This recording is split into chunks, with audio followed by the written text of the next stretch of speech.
itu. Pergi kuburan minta-minta gitu kan. Menganggap keris bisa keramat, memberikan keselamatan, tanduk sapi, beragam macam, jimat-jimat. Ini semua sama. Menggantungkan nasib dengan benda-benda itu juga makhluk Allah gitu kan. Kita harusnya minta langsung kepada Allah. Nggak boleh kita bergantung terutama pada benda-benda mati.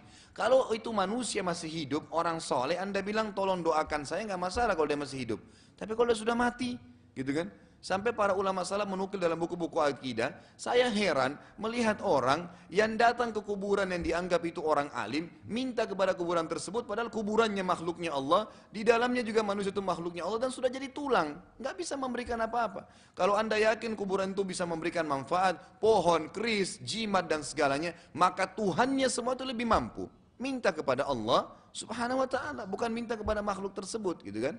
Kita boleh menggunakan mereka sebagai fasilitas saja untuk kehidupan, kebutuhan dan segalanya. Sifatnya bukan hak ilahiyah, tapi kalau sudah sampai hak ilahiyah, itu tidak boleh lagi. Memberikan kesembuhan, memberikan keselamatan, menghidupkan, mematikan, menyelamatkan dari musibah, itu semua tidak boleh sama sekali mutlak. Dan inilah yang membuat orang-orang kafir di Mekah, ya, atau orang-orang Mekah dicap oleh Allah sebagai orang musyrik. Yang kedua, yang Amr bin Luhai lakukan Bapak Ibu sekalian rahimakumullah, mengubah ajaran Nabi Ibrahim alaihissalam adalah mengubah talbiyah. Talbiyah haji, ya, itu diubah, bukan diubah sebenarnya, ditambah ya, ditambahkan oleh dia. Jadi talbiyah yang masyhur dari zaman Nabi Ibrahim alaihissalam dan akhirnya menjadi syariat Nabi Muhammad sallallahu alaihi wasallam adalah yang kita sudah hafal sama-sama, labbaik Allahumma labbaik. Kata-kata labbaik ini berarti saya menjawab panggilanmu ya Allah dengan sopan. Nah, jadi kata-kata labbaik, dan saya selalu tekankan dalam pengajian-pengajian saya setelah menjelaskan masalah ini, ajarkan kepada anak-anak Anda, kalau Anda panggil namanya misalnya, biarkan mereka mengatakan labbaik. Karena kata-kata labbaik itu sebenarnya bagus sekali. Artinya saya menjawab panggilan Anda dengan sopan dan santun. Makanya kita mengatakan labbaik Allahumma. Saya menjawab panggilanmu ya Allah, labbaik, ya. Benar-benar saya patuh dan siap untuk diperintah, gitu kan? Labbaik la syarika laka labbaik, saya menjawab panggilanmu ya Allah dengan tunduk, dengan patuh, tidak ada sekutu bagimu dan saya pasti datang untuk menjawab panggilanmu. Innal hamda wan ni'mata, sesungguhnya puji-pujian dan nikmat laka, milikmu, wal mulk, juga kerajaan, la syarika lak, tidak ada sekutu bagimu. Enggak ada yang boleh ya disamakan denganmu. Apapun sifatnya itu dari makhluk, nggak boleh sama dengan Allah atau dipartisipasikan dengan Allah. Itulah namanya musyrik gitu. Apa yang terjadi? Amr bin Luhai karena dia ingin membenarkan perilakunya mendatangkan patung dan patung disuruh jadi perantara dengan Allah, maka dia menambah setelah la syarikalak dia tambah illa syarikan huwalak tamlikuhu wa ma malak. Artinya illa syarikan huwalak, kecuali sekutu ya Allah milikmu yang engkau kuasai, tamlikuhu wa ma malak, dan apapun yang dia miliki. Kalimat ini secara zahir biasa, tapi mengandung kalimat syirik. Artinya boleh ya berbuat syirik, boleh, nggak masalah. Ada manusia kita anggap bagus, dia berkuasa, punya kelebihan, kita boleh partisipasikan dengan Allah. Gitu kan? Yang penting kita yakini dia adalah makhluknya Allah. Nggak bisa. Allah mutlak nggak boleh dipartisipasikan, tidak boleh musyarakah, tidak boleh syirik mempartisipasikan Allah dengan makhluknya. Yang ketiga adalah yang terjadi juga akhirnya menjadi sebuah syariat di Mekah, pensakralan hewan-hewan tertentu yang disebutkan dengan istilah dalam Al-Quran bahirah, saibah, wasilah dan ham. Nanti akan saya sebutkan ayatnya dan insya Allah tidak aneh bagi anda karena ini awalnya saja kalau baru dengar mungkin kaget, tapi kalau kita sudah baca ayat dan terjemahnya anda akan faham nanti. Apa itu bahira, apa itu saibah, apa itu wasil dan apa itu ham. Amr bin Luhai mensyariatkan bagi masyarakat Mekah setelah mulai orang patuh sama dia, sembah berhala, lalu dia bilang, kita harus mensakralkan hewan tertentu.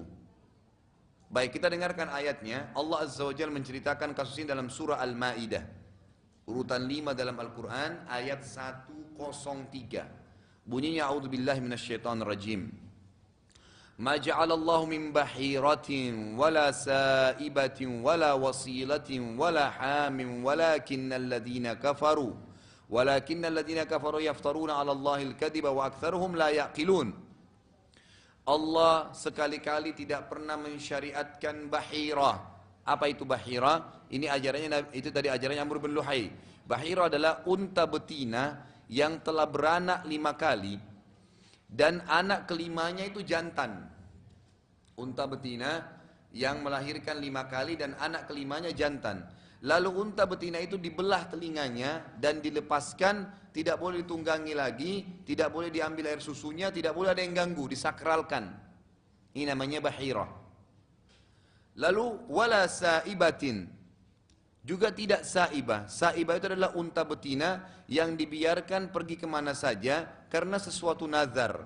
Jadi kalau masyarakat Mekah misalnya dia mau mengadakan perjalanan nih, mau kemana, ke negeri Syam, mau bisnis, mau keluarga, dia bilang kalau saya selamat berhasil, maka unta betina saya ini saya jadikan saibah.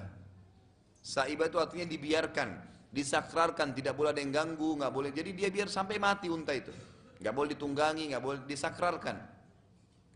Mungkin kalau di Indonesia ini juga ada ya. Mungkin kalau anda sudah tahu ada sapi, ya, atau ada kerbau di Indonesia yang disakralkan juga, ya, berlebih-lebihan, akhirnya hampir mirip dengan perilaku ini gitu. Lalu dikatakan juga wasilah. Allah tidak pernah mensyariatkan wasilah. Apa itu wasilah? Seekor domba betina melahirkan, ya, domba betina. Kalau tadi bahira dan saibah, kisah tentang unta betina. Yang pertama bahira itu yang tadi, ya, kalau dia melahirkan 5 anak, anak kelimanya jantan, lalu dibiarkan. Kalau wasilah atau saibah tadi, itu adalah unta betina yang dilepaskan karena nazar, ya.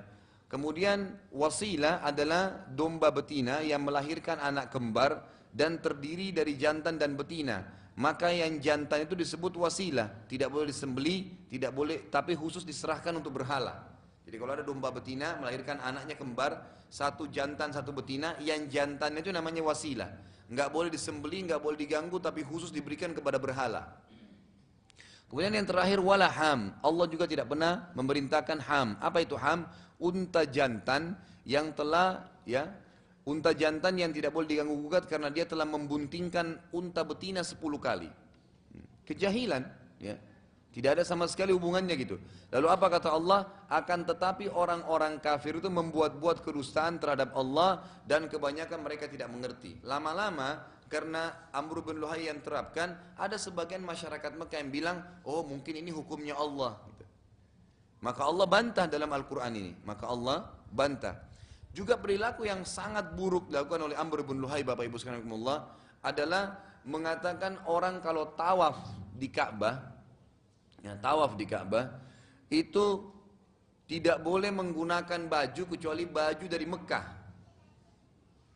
Sehingga masyarakat yang datang dari luar Mekah yang tidak punya uang, maka tawafnya telanjang. Dari sampai, ya, sampai pembebasan kota Mekah tahun 8 Hijriah, itu di Mekah masih tawaf telanjang gitu. Ya. Dan itu jelas sekali, ya, mereka lakukan itu. Makanya dalam riwayat yang sahih, Nabi SAW untuk membebaskan kota Mekah, menghancurkan berhala-berhala, melarang orang musyrik menginjak Mekah tahun itu, dan juga, ya, melarang tawaf sambil telanjang. Karena memang mereka lakukan itu. Kalau orang yang mampu beli baju, dan baju-baju yang dipakai tawaf dijual mahal di Mekah, maka hanya orang mampu yang beli saja. Kemudian mereka pelan-pelan, ya, mengubah atau terubah juga talbiyah yang tadinya mengucapkan talbiyah, akhirnya mereka pada saat tawaf, awal mau masuk Ka'bah mereka talbiyah. Begitu mulai tawaf mereka bingung mau baca apa gitu. Lalu dalam Al-Quran dikatakan muka'an wa tasdiyah. Mereka bersiul dan menepuk tangan. Berubah semuanya gitu. Berubah semuanya. Ini perilaku-perilaku yang dibuat oleh Amr bin Luhai. Akhirnya sesuai dengan sabda Nabi SAW tadi yang menceritakan bagaimana dia, ya, telah disiksa di api neraka karena perilakunya tadi.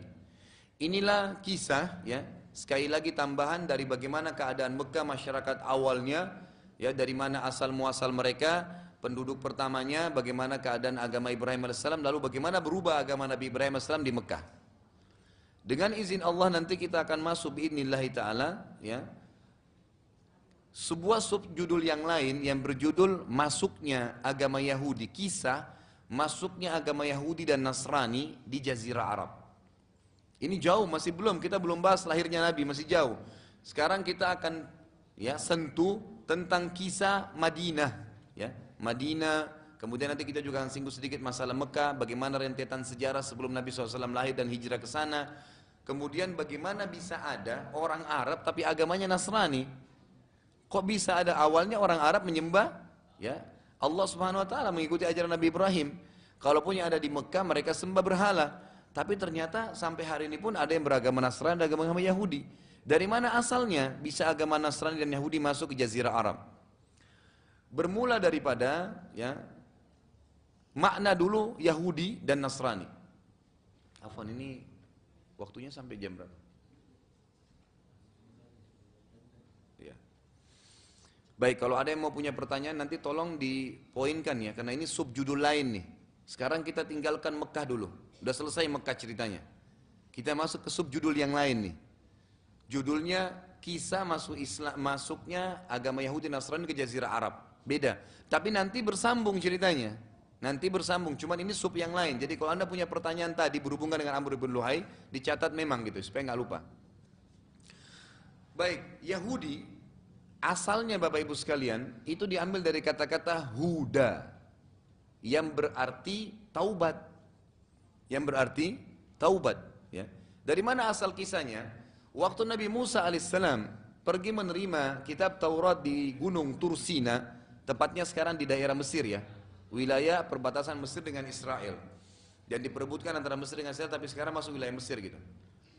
Daerah Tursina ini terkenal dengan gunung-gunung batunya yang besar gitu kan. Nabi Musa alaihissalam waktu pergi menerima Taurat di sana selama 40 hari, gitu kan, 40 hari 40 malam waktu dalam Al-Quran diceritakan. Maka dia meninggalkan adiknya Harun, Nabi Harun alaihissalam untuk menjaga kaumnya.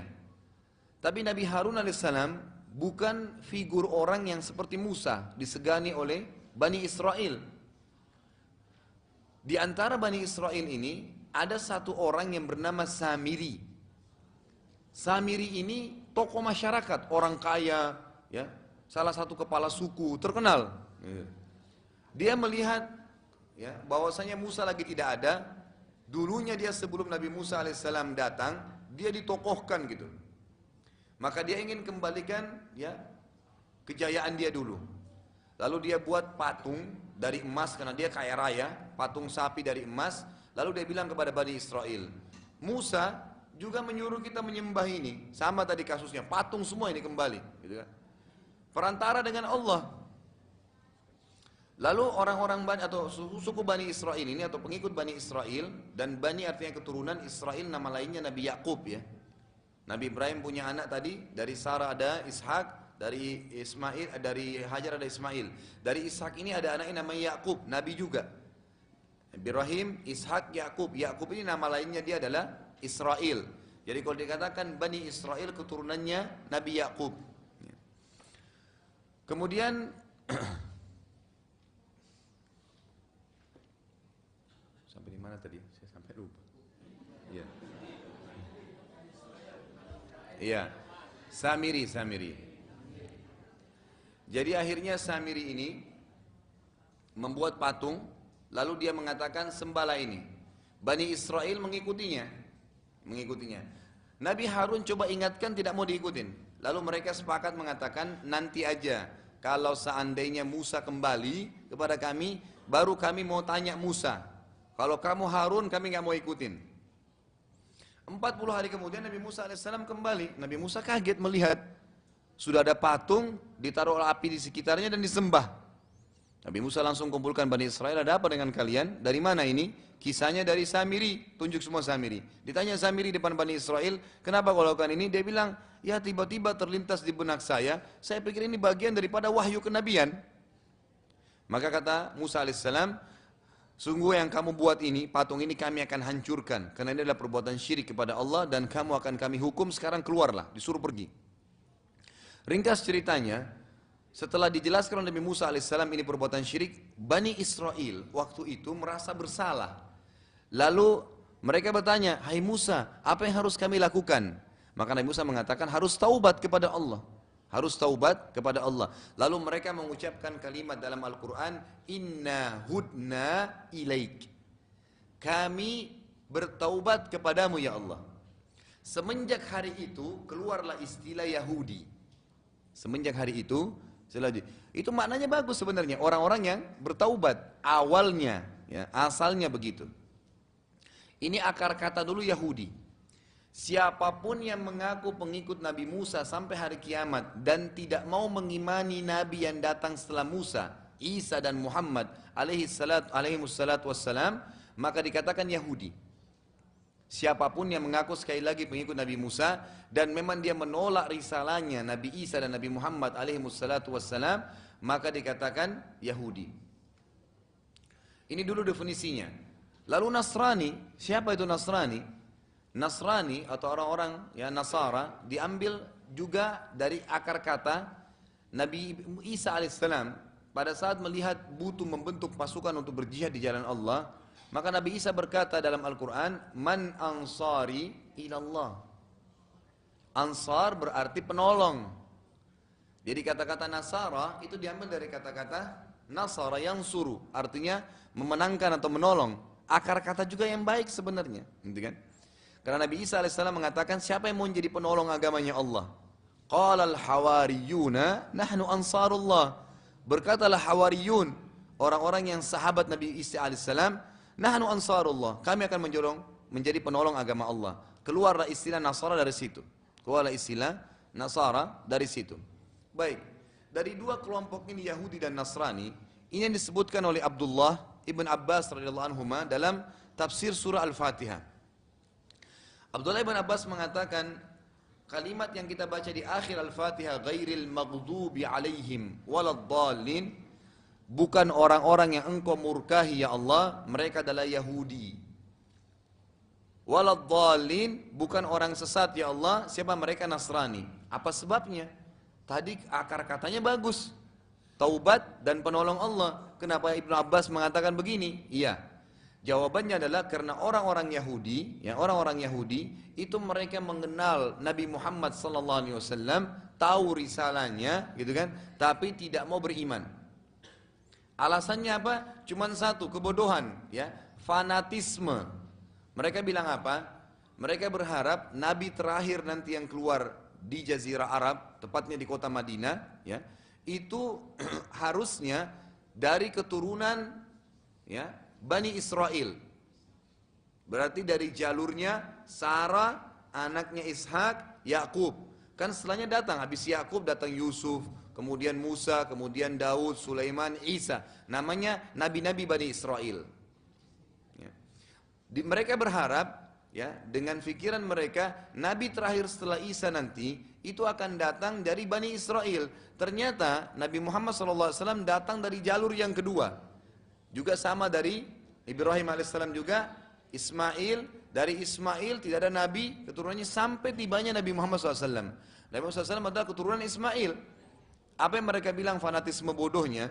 Mereka bilang Muhammad turunannya Ismail, Ismail ibunya Hajar, Hajar ini bekas budaknya Sarah, gitu. Mestinya dari turunan Sarah. Kekonyolan gitu kan? Makanya Allah mengatakan dalam Al-Quran tentang sifat mereka, A'udzubillahi minasyaitonirrajim, ya'rifunahu kama ya'rifuna abna'ahum. Orang-orang Yahudi itu mengenal Nabi Muhammad SAW seperti mereka mengenal anak mereka sendiri. Mereka tahu ini Muhammad, ini orang, ini Nabi. Kenapa saya datangkan ini? Karena ini muqaddimah untuk anda fahami nanti kisah Yahudi di Madinah. Kenapa mereka bisa ada di Madinah? Karena kisah yang nanti yang kita akan sampaikan tentang Yahudi, ini adalah kisah bagaimana mereka pertama tiba di Jazirah Arab, tepatnya di kota Madinah. Jauh sebelum Nabi SAW lahir, mereka sudah ada di Madinah. Kalau Nasara, waladdallin, dan orang yang sesat, karena mereka mau mendakwakan agama mereka, tapi mereka tidak faham. Bapak Ibu sekalian, kalau anda masih ingat, pernah saya sampaikan sebuah hadis yang sahih riwayat Imam Muslim yang berbunyi, semua nabi-nabi sebelumku, kata Nabi Muhammad SAW, diutus khusus untuk kaumnya. Dan aku diutus untuk seluruh alam semesta. Maksudnya apa? Lokasi dakwah Nabi sebelum Muhammad SAW itu khusus untuk kaum-kaumnya saja. Termasuk Nabi Isa alaihissalam itu khusus untuk Bani Israel. Jadi tidak ada perintah agama Nasrani itu dibawa ke Indonesia, nggak ada. Karena memang itu khusus untuk Bani Israel saja nabinya. Dan nabi-nabi sebelum Nabi Muhammad SAW itu diutus kadang-kadang sezaman dia sama nabi-nabi yang lain. Sebagaimana sudah pernah saya jelaskan, Nabi Isa sezaman dengan Nabi ya Zakaria, Nabi Yahya, gitu kan? Nabi Musa sezaman dengan Harun, sezaman dengan Khidir, kan gitu. Banyak Nabi Ibrahim alaihissalam sezaman dengan anaknya Ismail, sezaman dengan Nabi Lut, keponakannya, dan banyak sekali kisah. Tapi Nabi Muhammad SAW tidak, memang beliau sendiri, ya. Dan beliau diutus untuk semuanya.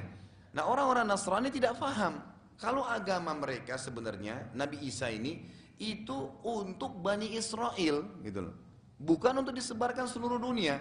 Makanya Abdullah bin Abbas mengatakan waladhdallin, orang-orang yang sesat. Kenapa sesat? Karena mereka tidak faham, mau menyebarkan agama tapi nggak faham ini bukan agama untuk disebarin kemana-mana, gitu loh. Itu kurang lebih gambaran umumnya dulu. Kita sedang tidak bahas Yahudi dan Nasrani secara khusus, tapi di sini saya ingin kosakatanya, kemudian kita akan masuk ke kisahnya. Baik. Di antara Yahudi dan Nasrani ini kita mulai dengan kisah orang Yahudi dulu, bagaimana bisa Jazirah Arab, dan ini cukup panjang, kita akan coba rincikan. Nasara pertemuan yang akan datang biidznillah ta'ala. Semua ulama hampir sepakat, dan saya tidak tahu apa ini bisa selesai atau tidak ya, tapi yang jelas semua ulama hampir sepakat Bapak Ibu sekalian rahimakumullah, dari ahli sejarah, dari Ibnu Athir, Ibnu Katsir, ya, dan banyak sekali ahli-ahli sejarah menyebutkan, dan hampir semuanya mengangkat kisah ini. Beranjak ya untuk mengenal Yahudi kenapa bisa Jazirah Arab dan bagaimana tersebar Jazirah Arab, beranjak dari kisah seorang yang bernama Rabi'ah ibn Nasr. Rabi'ah ibn Nasr. Siapa ini Rabi'ah ibn Nasr? Dia adalah salah satu raja Yaman. Salah satu raja di Yaman. Rabi'ah bin Nasr ini pernah satu waktu dia mimpi. Mimpinya apa Bapak Ibu sekalian? Dia mimpi melihat keluarganya ya dikepung dan diserang oleh kelompok orang. Zaman itu orang mempercayai dukun dan peramal. Orang banyak mempercayai dukun dan peramal. Mereka tidak percaya, ya belum ada iman kepada Allah. Ini jauh kisah Rabi'ah bin Nasr ini, lebih jauh daripada kisah-kisah yang sebelum kita sebutkan tadi gitu. Kisah yang lain. Raja di Yaman. Maka apa yang terjadi? Dia waktu bangun dia tanya kepada para dukun dan peramalnya. Lalu mereka mengatakan, makna mimpi Anda nanti akan ada suku Ahabish. Ahabish ini suku dari Ethiopia. Waktu itu memang kerajaan di Ethiopia ada besar, gitu kan? Itu akan menyerang Yaman dan akan merebut kekuasaan dari Anda serta akan membantai keluarga Anda. Rabi'ah bin Nasr ini karena ketakutan, maka ditanya sama dia, kira-kira berapa lama kejadian itu? Peramalnya bilang belum jelas, gitu kan? Yang jelas itu nanti akan terjadi. Karena khawatir, ya, dan dia percaya dengan ramalan, tentu tidak boleh kita percaya dalam Islam ya. Tapi ini sejarah kita sampaikan agar faham tentang kisahnya saja, bukan dipercayai. Kita diperintahkan untuk percaya ramalan, tidak. Dan orang ini bukan orang yang beriman kepada Allah awalnya, gitu kan. Lalu apa yang terjadi? Dia mengutus keluarganya, mayoritasnya 70-80% untuk pindah ke wilayah Babilonia. Kalau sekarang Irak. Lalu mereka berkuasa di Irak. Mereka berkuasa di sekitar Irak, dan sampai sekarang, sampai hari ini, kebanyakan orang-orang di Irak itu dari turunannya Rabi'ah bin Nasr. Rabi'ah ibn Nasr. Ini jauh sejarahnya sebelumnya gitu. Asal mula berkembangnya ya masyarakat yang ada di sekitar Irak gitu. Di antaranya yang masyhur dalam buku-buku sejarah, ada seseorang dari keturunannya nanti yang bernama Nu'man ibn Bashir, Nu'man bin Mundir, Nu'man ibn Mundir, seorang raja yang masyhur di wilayah Irak, dan itu keturunan dari Rabi'ah ibn Nasr. Ringkas ceritanya, kita bukan sedang bahas Rabi'ah bin Nasr. Rabi'ah bin Nasr ini berjalanlah dengan kerajaannya di Yaman, keturunannya juga berkembang di Irak, gitu kan.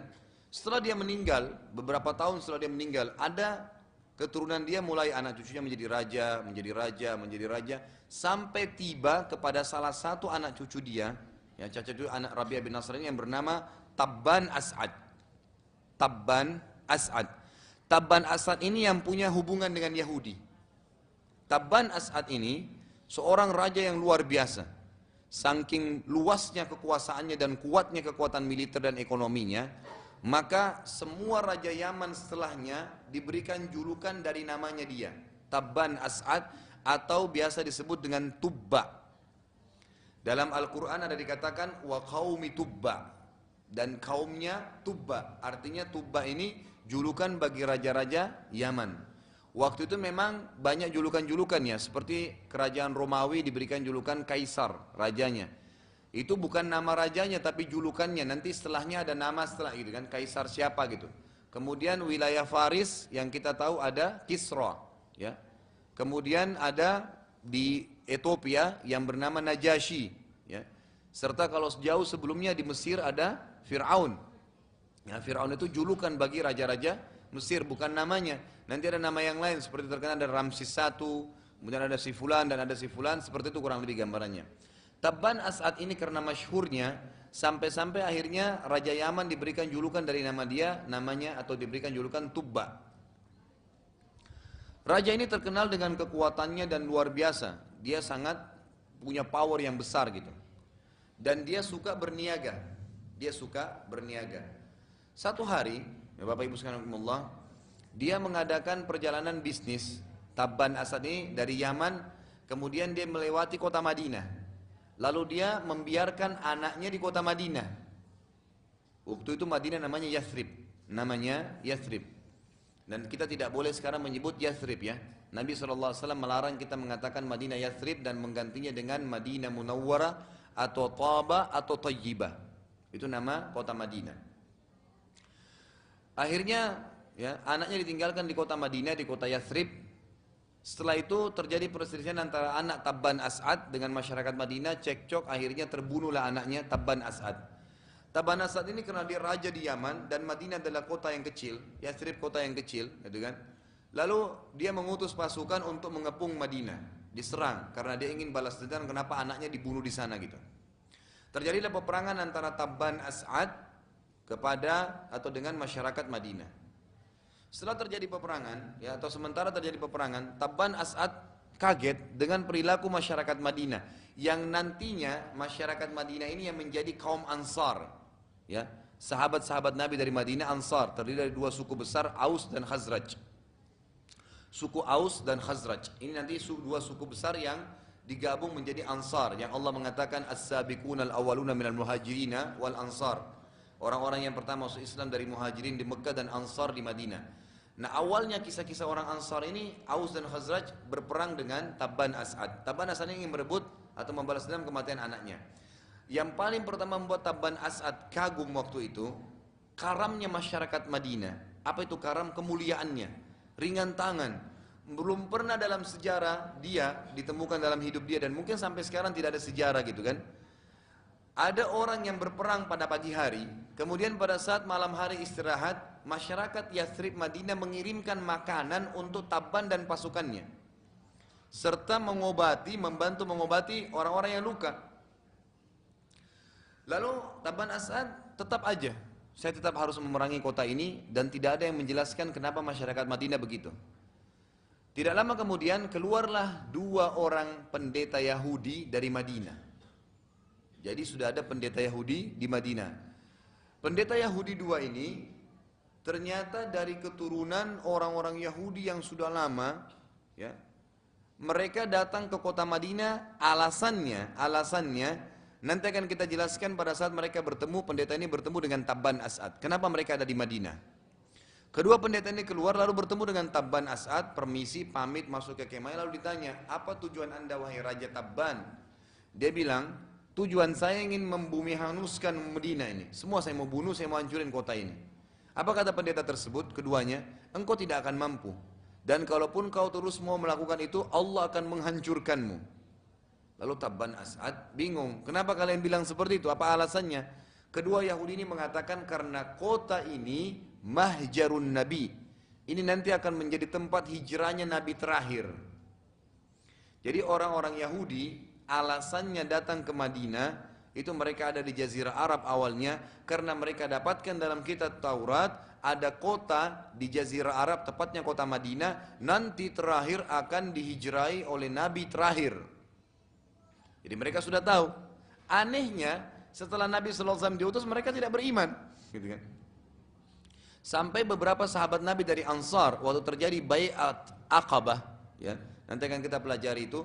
Waktu Nabi SAW berdakwah di Mekah, kemudian di musim haji ketemu dengan banyak utusan-utusan suku, diantaranya suku Aus dan Khazraj dari Madinah. Lalu Nabi SAW jelaskan, saya seorang Nabi, saya utusan Allah, Allah mengajarkan begini, tidak boleh zina, nggak boleh bohong, nggak boleh begini, mentauhidkan Allah. Lalu orang-orang Ansar ini bilang, sepertinya orang ini yang orang-orang Yahudi di Madinah ceritakan kepada kita gitu.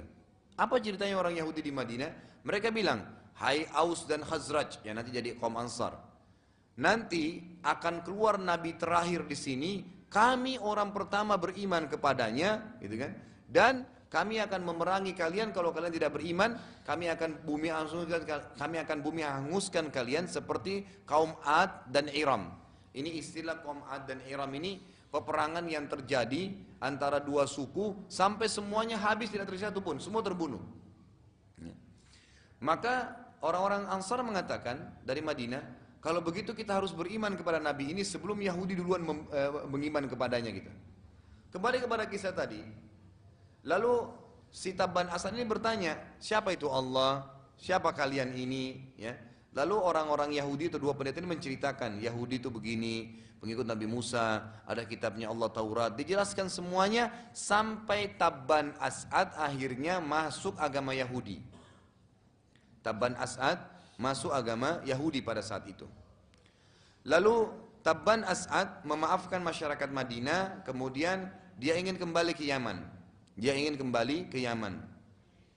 Waktu ingin kembali ke Yaman, Bapak Ibu sekalian rahimakumullah, waktu ingin kembali ke Yaman, maka dua pendeta Yahudi ini dibawa dengan tujuan agar dua pendeta Yahudi ini mengajarkan agama mereka untuk masyarakat Yaman, untuk masyarakat Yaman. Datanglah keduanya jalan waktu mereka mau balik ke Yaman, gitu kan? Mereka melewati Mekah. Melewati Mekah. Jadi dari Madinah, karena Madinah lebih di atas ya, lebih di utara Jazirah Arab, gitu. Maka mereka turun dari Madinah, mereka dari Madinah mereka turun ke Mekah, Mekah lebih ke selatannya. Kemudian pada saat mereka akan tiba di Mekah, mereka bertemu dengan ada satu suku. Jadi Tabban Asad, di garis bawahi fokusan bahasan kita tentang ini. Itu bertemu dengan satu suku di sekitar Mekah bernama Huzail. Suku Huzail. Suku Huzail ini tidak suka sama Tabban Asad dari Yaman, tidak suka juga dengan masyarakat Mekah. Maka mereka mau sebarkan fitnah. Mereka bilang, hai Tabban, Anda kan raja dari Yaman.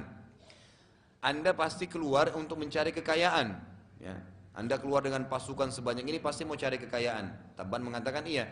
Mau nggak kami tunjukkan kepada Anda kekayaan yang banyak sekali? Gampang ngambilnya. Maka Tabban mengatakan tentu kepada suku Huzail. Huzail mengatakan karena mereka tidak suka sama Tabban di Yaman dan tidak suka dengan masyarakat Mekah. Ini sekitar kota Mekah, belum sampai di Mekah gitu. Maka mereka bilang di dalam kota ini di Mekah ada satu rumah, itu adalah Ka'bah. Dia tidak sebutkan Ka'bah. Ada satu rumah yang diagungkan oleh masyarakatnya. Di bawahnya itu banyak harta karun terpendam, banyak emas. Dan memang dulu zaman itu, dari zaman Nabi Ibrahim AS setelah meninggal, masyarakat Arab karena mengagungkan Mekah, mereka banyak menaruh emasnya di Ka'bah. Mereka banyak ada bahkan pernah dibuat patung rusa itu dari emas yang ditaruh di Ka'bah gitu. Banyak harta dianggap gitu. Ambil saja, gampang, hancurin rumah itu, ambil hartanya gitu. Tabban Asad yang belum banyak belajar tentang Allah, belum paham tentang agama Allah, lalu menyiapkan pasukannya. Kedua pendeta Yahudi ini, lalu Bapak Ibu sekalian rahimakumullah, itu mendekati Tabban mengatakan, Anda mau kemana? Siapkan pasukan perang. Tiba-tiba begini, dia bilang saya ingin masuk ke kota ini, Mekah. Di sana katanya ada rumah, di bawah rumah itu banyak harta karun, saya ingin ambil. Maka apa kata dua pendeta Yahudi? Demi Allah hai Tabban, sesungguhnya suku Huzail tadi yang menyuruh kamu itu ingin menghancurkanmu. Kami tidak tahu ada rumah Allah di muka bumi kecuali ini. Ini perkataan siapa? Orang-orang Yahudi. Jadi sampai hari ini orang Yahudi tahu Ka'bah itu rumahnya Allah. Mereka tahu itu. Kami tidak tahu ada rumah Allah di muka bumi kecuali ini gitu. Kalau kau berusaha menyerangnya maka kau akan dihancurkan. Maka Tabban Asad balik bertanya, lalu apa saran kalian? Kata dua pendeta Yahudi ini, saran saya, Anda mengagungkan Ka'bah itu, lalu Anda tawaf di sekitarnya. Lalu kata Tabban, bagaimana dengan kalian? Kenapa kalian tidak tawaf kalau gitu? Kenapa cuma suruh saya saja? Bagaimana tuh tawaf, diajarin caranya? Kenapa kalian tidak tawaf? Kata pendeta ini, kami ini para ulama Yahudi. Kami tidak pantas tawaf di situ kalau ada patung-patung. Kalau ada patung-patung, sementara banyak patung di situ. Sementara banyak patung. Maka Tabban pun akhirnya masuk, kemudian dia tawaf di Ka'bah. Setelah dia tawaf di Ka'bah, Tabban As'ad mimpi. Dia mimpi, dia meletakkan kain di fisiknya Ka'bah. Itulah yang dikenal akhirnya kiswah. Jadi awal kisahnya kiswah dari Tabban As'ad ini. Tabban As'ad akhirnya bangun, dia ceritakan kepada pendeta itu, lalu pendeta mengatakan, letakkanlah kain. Disuruhlah buat kain yang bagus dipakaikan di Ka'bah seperti sekarang, gitu kan. Tapi modelnya berbeda tentunya. Zaman dulu Allahu a'lam bagaimana, yang jelas sekarang sudah berubah ya, sudah beda. Karena di zaman Nabi SAW juga itu sifatnya kain-kain biasa yang ditumpuk gitu kan.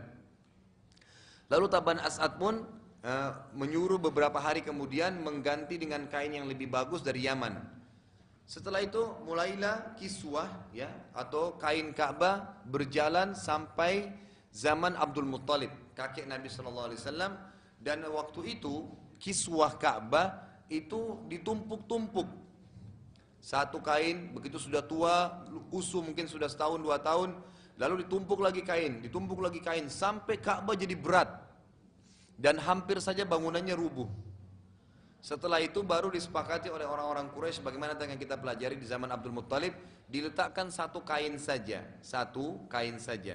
Yang perlu Anda garis bawahi di sini Bapak Ibu sekalian, kiswah Ka'bah itu hanya hiasan Ka'bah, bukan apa-apa gitu. Kenapa saya singgung ini? Banyak jemaah haji kita bawa gunting menuju ke Ka'bah bukan untuk tahallul, bukan untuk cukur rambut karena perintah Allah, tapi menggunting kiswahnya Ka'bah.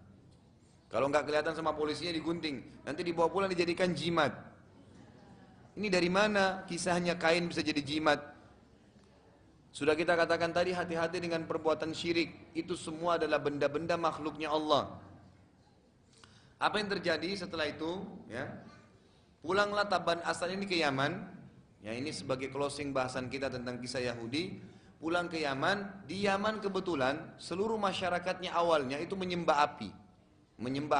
Dan ada satu api besar sekali yang mereka bakar di sebuah tempat rumah yang sangat luas, tidak disebutkan diameternya, tapi yang jelas disebutkan dalam buku sejarah buku itu rumah itu sangat luas dan memiliki pintu-pintu dari besi. Kalau pintu besi itu mereka sembah di situ, ya mereka sembah. Kalau ada orang yang berbuat salah, diberdirikan di pintu besinya kemudian dibuka. Misalnya ada 2 orang lagi bertengkar, si A sama si B. Kalau dua-duanya mungkiri siapa yang salah, tidak mau mengaku, diberdirikan di pintu rumah itu, kemudian dibuka pintu itu, lalu api menyambar. Nah, siapa yang pertama disambar oleh api, dia yang orang salah, gitu. Kejahilan, gitu kan? Jadi mereka cuma buka pintu, kebetulan apinya nyerang si A, ya dianggap si A yang salah, kan gitu. Ini keyakinan orang Yaman. Lalu apa yang terjadi? Ya. Tabban As'ad pulang dan mendakwakan agama Yahudi ke masyarakat Yaman. Ternyata masyarakat Yaman mayoritasnya nolak, nggak mau. Apalagi mereka disuruh tinggalkan nyembah api gitu kan.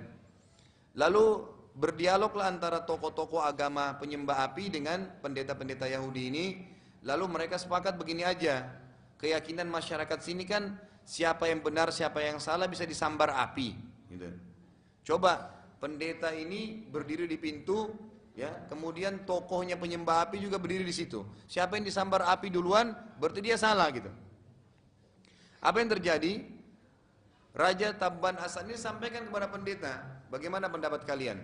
Disepakati nggak apa-apa. Kalau memang pasti Allah akan tolong kita gitu.